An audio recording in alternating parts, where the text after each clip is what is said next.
नमस्कार, प्रणाम, राधे राधे, जय श्री कृष्णा। आप सभी का स्वागत है आपके अपने महादेव कृपा क्लासेस पर। आज अपन देखेंगे थार का मरुस्थल। कल इसके बारे में किन किन देशों में, कौन से स्टेटों में इसके बारे में जाना। आज अपन देखेंगे राजस्थान में इसकी स्थिति। इससे पहले अपना मोटिवेशन कोड है कि जर्रों में रह गुजर के चमक जोड़ जाऊंगा, पहचान अपनी दूर तलक छोड़ जाऊंगा, खामोशियों की मौत गवारा नहीं होती, मैं शीशा हूं टूट कर भी खनक छोड़ जाऊंगा। तो इसी जोश और जोश के साथ शुरू करते हैं थार का मरुस्थल। कल अपन ने देखा कि थार का मरुस्थल भारत और पाकिस्तान दो देशों के अंदर है। पाकिस्तान के अंदर इसका नाम है सोलिस्तान, भारत में इसका नाम है थार का मरुस्थल। भारत में ये 4 स्टेटों में है, पंजाब, हरियाणा, राजस्थान, गुजरात। टोटल इसका क्षेत्रफल है 2,33,000 और राजस्थान में इसका क्षेत्रफल है 1,75,000 और राजस्थान में 12 जिले हैं जो मरुस्थली के अंदर आते हैं। 61.11% राजस्थान में मरुस्थल है। अरावली के पश्चिम में 60% है। मरुस्थल का केंद्र, मरुस्थल का सिंह द्वार जोधपुर को कहते हैं। मरुस्थल का बड़ा जिला अपन ने पढ़ा जैसलमेर, छोटा जिला झुंझुनू और थोड़ी बहुत और जानकारी अपन ने कल ली थी। और आज देखेंगे राजस्थान में थार का मरुस्थल भौतिक प्रदेश पार्ट ए। तो मरुस्थल शुष्क और अर्ध शुष्क, इसको 2 भागों में डिवाइड किया। कितने? 2 भागों में। एक तो है शुष्क प्रदेश और दूसरा है अर्ध शुष्क प्रदेश। तो शुष्क प्रदेश में बालू का स्तूप युक्त प्रदेश, बालू का स्तूप मुक्त प्रदेश, 2 भागों में डिवाइड किया है। और अर्ध शुष्क प्रदेश इसको 4 भागों में डिवाइड किया है। एक तो घग्गर बेसिन है, दूसरा शेखावटी, तीसरा नागौरी उच्च भूमि और चौथा लूणी बेसिन। तो सबसे पहले अपन पढ़ेंगे शुष्क प्रदेश, उसके बाद में जाएंगे अर्ध शुष्क में। तो शुष्क प्रदेश सबसे पहले कौन सा पढ़ेंगे? शुष्क प्रदेश।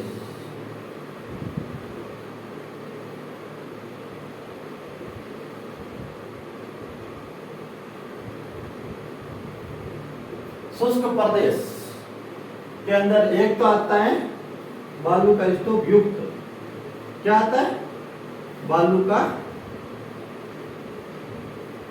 युक्त। और दूसरा आता है बालू का मुक्त। एक तो है बालू का स्तूप युक्त प्रदेश, दूसरा है बालू का स्तूप मुक्त प्रदेश।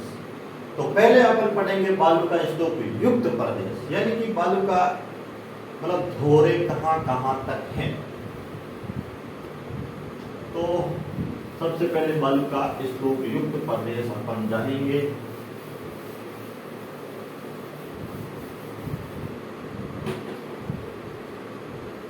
बालू का युक्त, क्या? बालू का युक्त।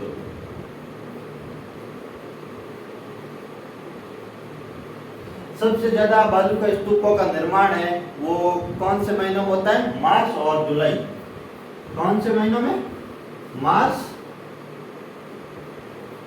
और जुलाई।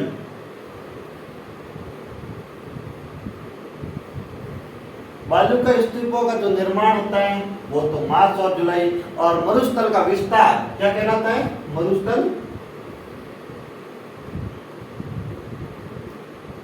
विस्तार। मरुस्थल का विस्तार क्या कहलाता है? मार्च।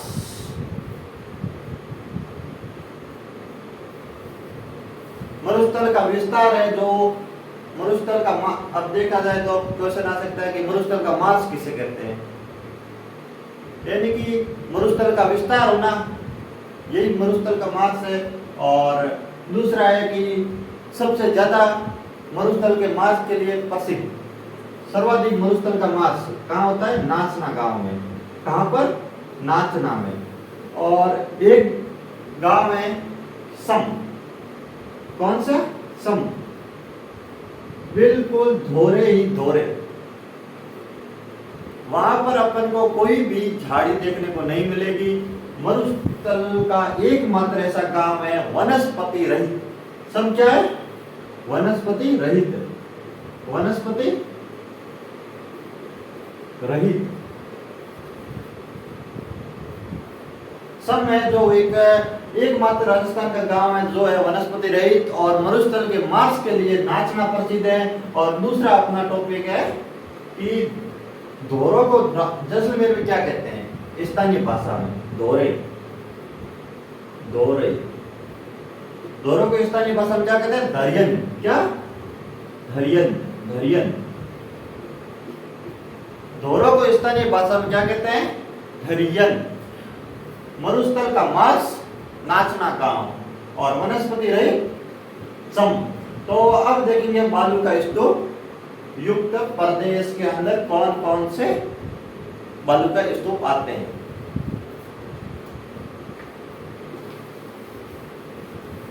बालू का स्तूप युक्त यानी कि महान भारतीय मरुस्थल के अंदर आते हैं।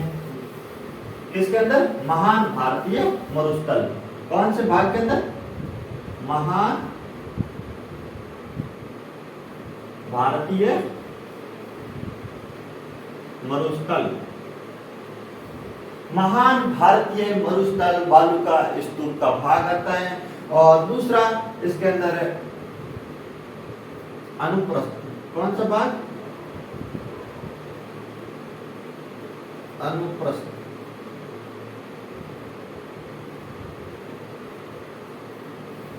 अनुप्रस्थ।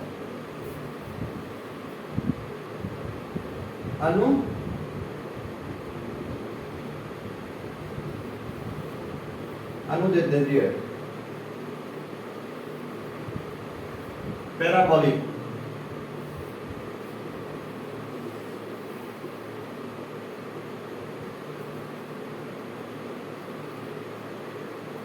स्टार बालू का।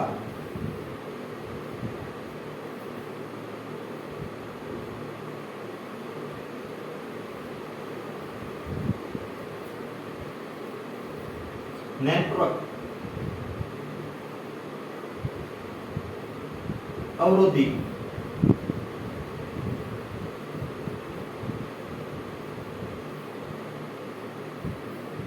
सब्र काफी।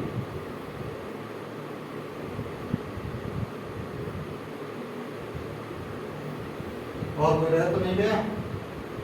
नेटवर्क का ये है बालू का स्तूपों का प्रकार। अनुप्रस्थ। अनुदैर्ध्य एक और रह गया। कौन सा? बरखान। बरखान ये एग्जाम में बहुत ही महत्वपूर्ण भूमिका निभाता है। अनुप्रस्थ, अनुदैर्ध्य, पैराबोलिक, नेटवर्क, सर्कल, बरखान। तो बरखान अर्धचंद्राकार भाग में इस प्रकार के ये तो है बरखान। सर्वाधिक शेखावटी में कहां पर होता है? ये बरखान है। शेखावटी में कहां होता है? शेखावटी और उत्तरी नागौर। कहां होता है? शेखावटी और उत्तरी नागौर। उत्तल, अवतल और सींग के समान। कैसे समान? सींग के समान।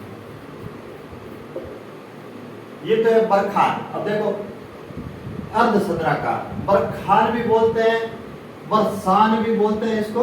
क्या?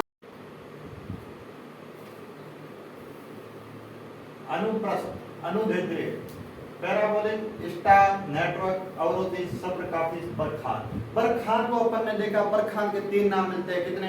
एक तो आता है बरसात, बरखान, अर्धचंद्राकार, शेखावटी और सर्वाधिक घातक। सर्वाधिक घातक शेखावटी तथा उत्तरी नागौर। तो अब अपन में देखेंगे सब्रकाफी।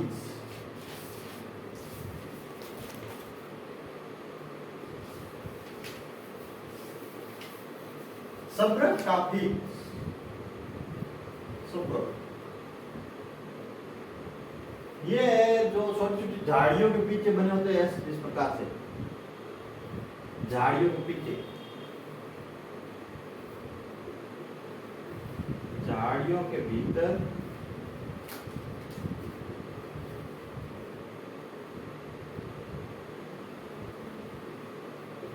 झाड़ियों के जो भीतर बने होते हैं छोटे छोटे, वो तो है सब्र काफी, अवरोधी, नेटवर्क और स्टार। अब देखेंगे कौन सा, स्टार बालू का स्तूप। ये स्टार बालू का स्तूप हमें देखने को मिलता है कहाँ का, एक तो मोहनगढ़ और दूसरा गंगानगर के सूरतगढ़। मोहनगढ़ कहां पर, मोहनगढ़ जैसलमेर, और सूरतगढ़ गंगानगर, सूरतगढ़ गंगानगर। स्टार बालू का स्तूप मोहनगढ़ गंगानगर, मोहनगढ़ जैसलमेर में, सूरतगढ़ गंगानगर में। पैराबोलिक,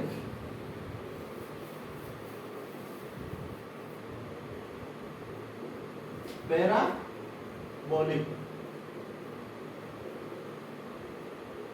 पैराबोलिक बालू का स्तूप है जो कहां कहां देखने को मिलते हैं,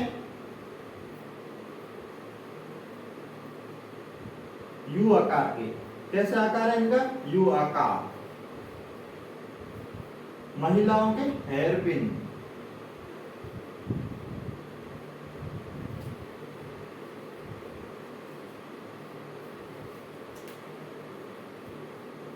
ये लगभग संपूर्ण राजस्थान के अंदर थोड़े थोड़े पाए जाते हैं, और यू आकार है और महिलाओं के हेयर पिन के समान है। इनको बोला जाता है पैराबोलिक बालू का स्तूप। अनुदैर्ध्य, अब कौन सा है, अनुदैर्ध्य। अनुदैर्ध्य बालू का स्तूप है जो, जिसके नाम तो है पवनानुवर्त। अनुदैर्ध्य पवनानुवर्त, सीप देशांतरीय अलग। पवनानुवर्त, पवनानुवर्ती, सीप देशांतरीय।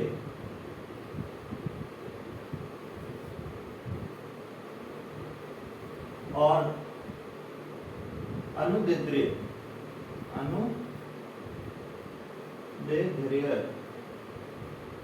अलग।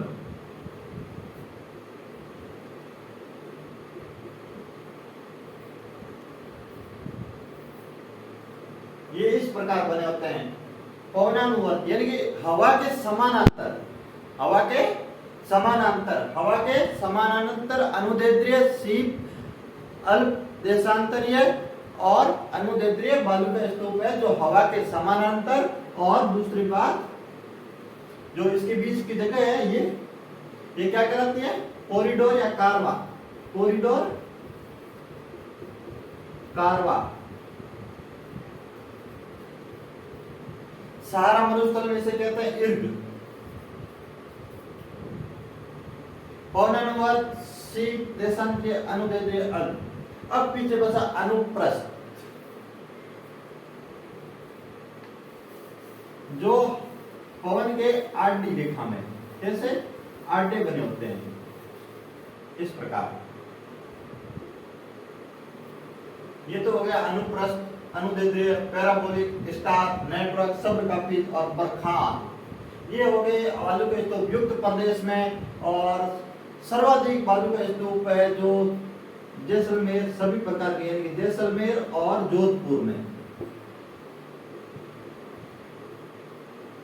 सभी प्रकार के बालू का स्तूप पाए जाते हैं। अब अपन ने बालू का स्तूप प्रदेश युक्त प्रदेश देखा, अब देखेंगे मुक्त प्रदेश।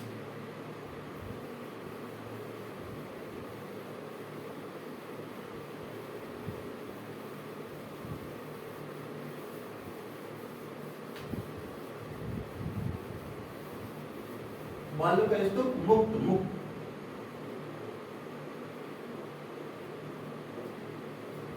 बालू का स्तूप मुक्त में सबसे पहले देखेंगे लाठी सीरीज।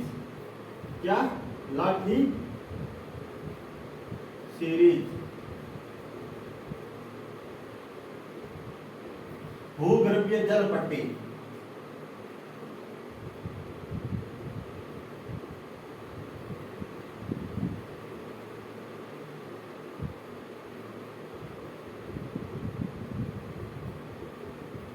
लाठी सीरीज, भूगर्भीय जल पट्टी। ये कहां पर है, पोखरण से मोहनगढ़, पोखरण से मोहनगढ़।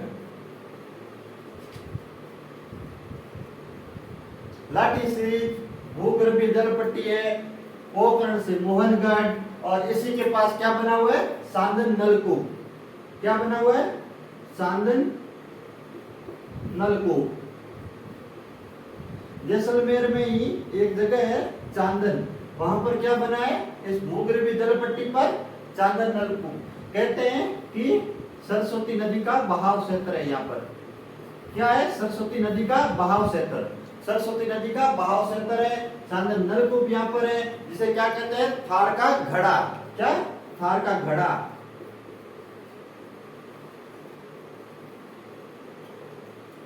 लाठी सीरीज भूगर्भीय जल पट्टी, पोखरण से मोहनगढ़, इसी के ऊपर क्या बना है, थार का घड़ा यानी कि चांदन नलकूप। ये तो है थार का घड़ा।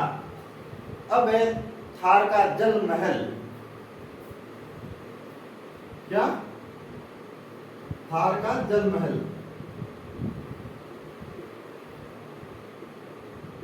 बाटाडू का कुआं, बाटाडू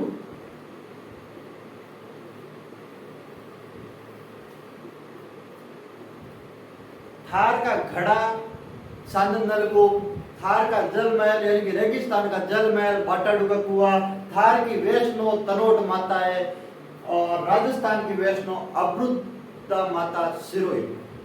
तो लाठी सीरीज, चांदन नलकूप, थार का जल महल, थार का घड़ा, थार की वैष्णो, राजस्थान की वैष्णो। अब है काजरी, एक है आखिरी काजरी, केंद्रीय शुष्क अनुसंधान केंद्र। कहां पर है, जोधपुर में, केंद्रीय शुष्क अनुसंधान केंद्र।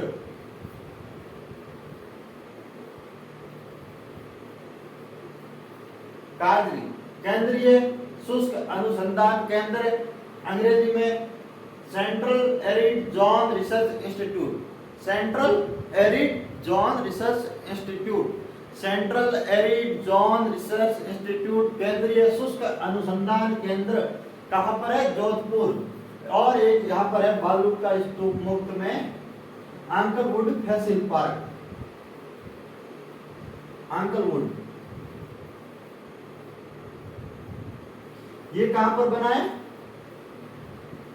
अंकलवुड फैसिल पार्क जैसलमेर के अंदर है। काजरी central arid zone research institute, आखिरी एरिड जोन रिसर्च इंस्टीट्यूट कहां पर है, ये भी जोधपुर के अंदर है। एरिड जोन रिसर्च इंस्टीट्यूट आखिरी, काजरी central arid zone research institute यानी कि केंद्रीय शुष्क अनुसंधान केंद्र। अंकलवुड, बाटाडू का कुआं, थार का घड़ा, पोखरण से मोहनगढ़। अब है इसके अंदर मुक्त में भाखर आते हैं। भाखरों में आपको पता है कि कहाँ कहाँ पर रेगिस्तान में भाखर है, पोखरण में है, सिवाना की पहाड़ियां हैं, बालोतरा का नाकोड़ा पर्वत है। इस हिसाब से बालू का स्तूप मुक्त प्रदेश में आते हैं। अब देखेंगे अपन इसके अंदर आती है दो तीन प्रकार की घासें। लाठी सीरीज के अंदर दो तीन प्रकार की घासें हैं। लाठी सीरीज में कहां पर, लाठी में। जैसलमेर के अंदर एक गांव है लाठी, धामण, करड़ी, करडगम, सेवण।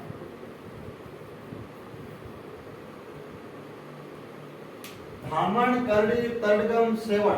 क्या, धामण, करड़ी, तड़गम, सेवण। सेवण है जो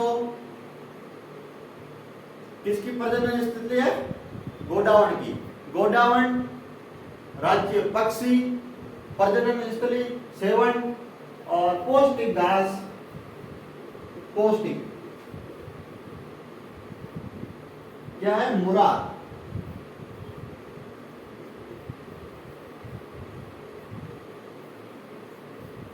पौष्टिक घास और कटी हुई घास को क्या कहते हैं, लिलोन। कटी घास, लिलोन।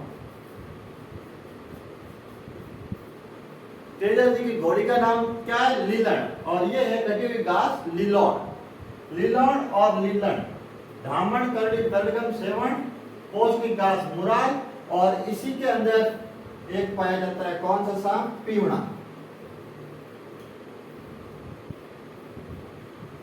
रेगिस्तान के अंदर सबसे ज्यादा जहरीला सांप कहावतों के अनुसार रात के समय आता है। कब आता है? रात के समय। रात के समय आता है पीवड़ा, और एक तो हम जानिए पावड़ा, दो ही आवे। एक तो पीवड़ा, रेगिस्तान के अंदर सबसे जहरीला सांप पीवड़ा।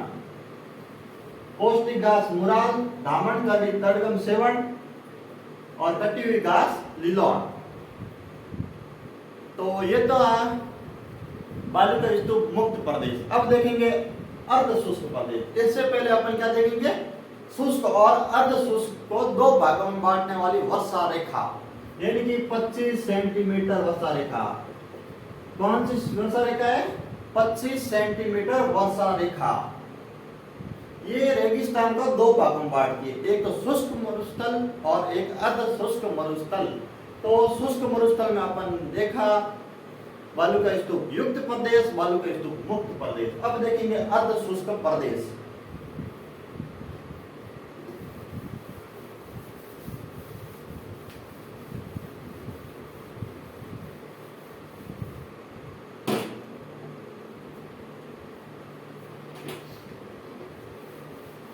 अब क्या देखेंगे? अर्ध शुष्क प्रदेश।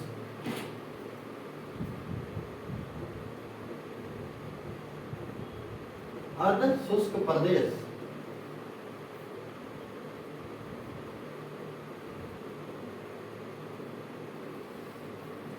इसमें चार भाग आते हैं। एक तो घग्गर, शेखावटी, तोरावटी,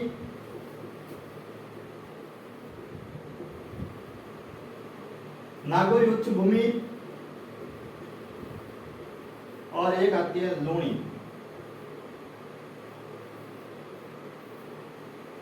घग्गर बेसिन कहां पर? गंगानगर, हनुमानगढ़। गंगानगर और हनुमानगढ़। घग्गर बेसिन, गंगानगर, हनुमानगढ़। नाली या पाड़ इसे कहते हैं। शेखावटी कहां पर? चूरू, सीकर, झुंझुनू तथा उत्तरी नागौर। चूरू, सीकर, झुंझुनू, शेखावटी प्रदेश, उत्तरी नागौर और नागौरी उच्च भूमि। शेखावटी में एक जो कुएं होते हैं उनको जोहड़ कहते हैं। क्या कहते हैं? जोहड़। कच्चे कुएं।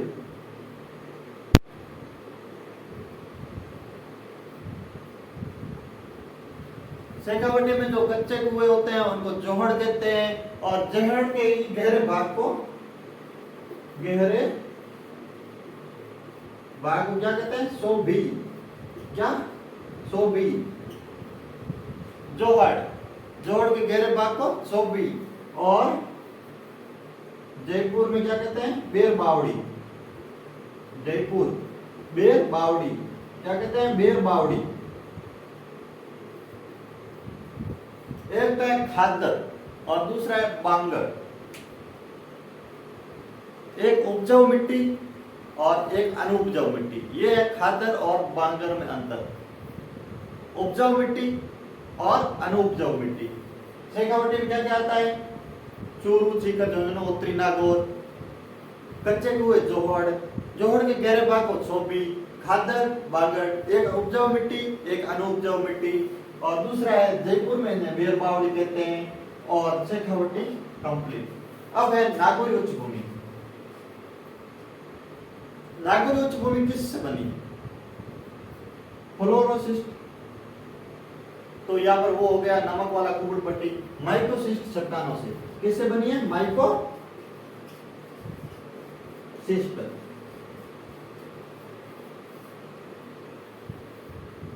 नागौरी उच्च भूमि माइकोसिस्ट चट्टानों से बनी है, और फ्लोरोसिस्ट का अभाव है। खारे पानी की झीलें सर्वाधिक यहाँ पर है, खारे पानी। और सर्वाधिक फ्लोरोसिस्ट से जो ग्रसित गांव है वो है आचवा। कौन सा गांव है? आचवा। नागौर का एक गांव है आचवा, सर्वाधिक इस समस्या से जूझ रहा है। फ्लोरोसिस्ट चट्टान बोले तो माइकोसिस्ट और खारेपन का अभाव, आसवा, और एक यहाँ पर है हरियल पक्षी। कौन सा पक्षी है? हरियल पक्षी, जो ज्यादातर हरियाणा तथा सरिस्का अभ्यारण्य के अंतर्गत पाया जाता है। और हरियल पक्षी कौन सा? हरियल। कहते हैं कि ये जमीन पर पैर नहीं रखता है, जमीन पर पैर नहीं रखता है। तो ये तो अर्ध शुष्क में गग्गर बेसिन, नाली पाट, गंगानगर, हनुमानगढ़, शेखावटी, चूरू चिकजुन्नो तथा उत्तरी नागौर, कच्चे कुएं जोहड़, जोहड़ के गहरे भाग को सोपी, और जयपुर में इन्हें बेरबावड़ी कहते हैं। और दूसरी बात नागौरी उच्च भूमि। माइकोसिस्ट चट्टानों से बनी है, फ्लोरोसिस्ट कुबड़ पट्टी, हड्डियों में टेढ़ापन आना, ये सब लवणता के कारण है। खारापन की झीलें सर्वाधिक नागौर में, और फ्लोरोसिस्ट से सर्वाधिक घर्षित बोले तो आसवा गांव। और अब है लूणी बेसिन। कौन सा बेसिन है? लूणी बेसिन।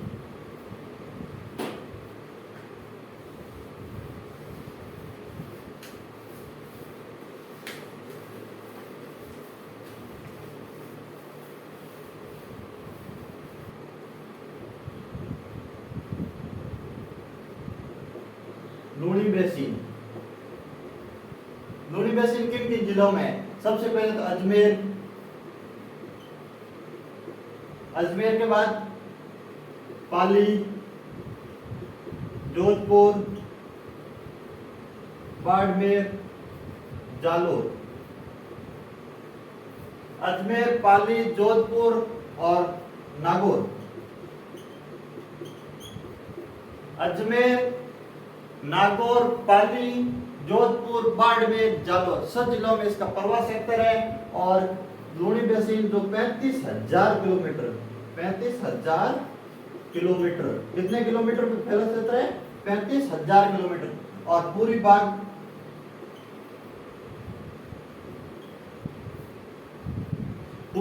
काला भेरा क्षेत्र। कैसा?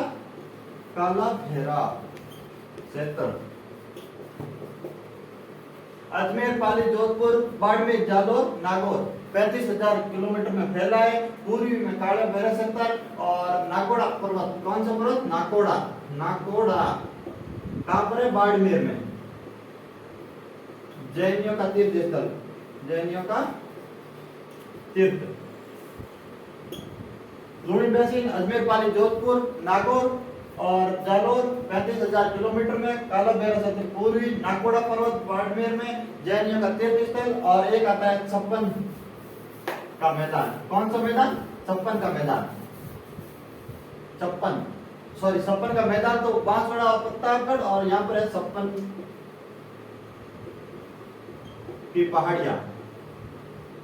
कौन सी पहाड़ियां? 56 की पहाड़ियां जो सिवाना में। कहां पर? सिवाना। सर्वाधिक ऊंची चोटी हरदेश्वर, सर्वोच्च चोटी, सर्वोच्च हरदेश्वर, हरदेश्वर कहां पर है ये? हरदेश्वर पीपलूर, पीपलूर मारवाड़ का,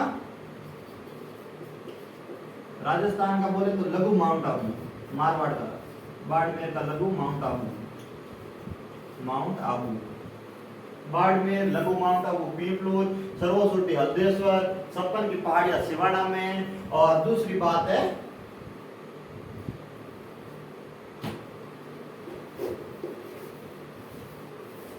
जालोर की गुंबदकार पहाड़ियां, ग्रेनाइट पहाड़ियां, ग्रेनाइट पहाड़ियां। ग्रेनाइट पहाड़ियां कहां पर है? जालोर में। कहां पर? जालोर में। ग्रेनाइट पहाड़ियां जालोर के अंदर है, गुंबदकार पहाड़ियां हैं। और लूणी नदी के प्रवाह क्षेत्र को क्या कहते हैं? रेल या नाडा। जालोर में रेल या नाडा, जालोर में लूणी नदी के प्रवाह क्षेत्र को रेलिया नाडा ग्रेनाइट की पहाड़ियां, लूणी बेसिन को एक बार फिर से देखते हैं। पूरी बात कालाबेरा क्षेत्र आ गया 35,000 किलोमीटर में है। और दूसरी बात अजमेर, पाली, नागौर, जोधपुर, बाड़मेर और जालोर क्षेत्र में है। कालाबेरा क्षेत्र बता दिया। और कांके भाग भी लूणी बेसिन को कहते हैं। और लूणी नदी आधी मीठी और आधी खारी बालोतरा में, सिवाना की पहाड़ियां, हल्देश्वर, पीपलू, लघु माउंट आबू, जालोर की गुमुदकार पहाड़ियां, रेल या नाडा लूणी के प्रवाह क्षेत्र को जालोर में कहते हैं। और कल अपन देखेंगे मरुस्थल में जल संसाधन के साधन। इसी के साथ जय हिंद, वंदे मातरम।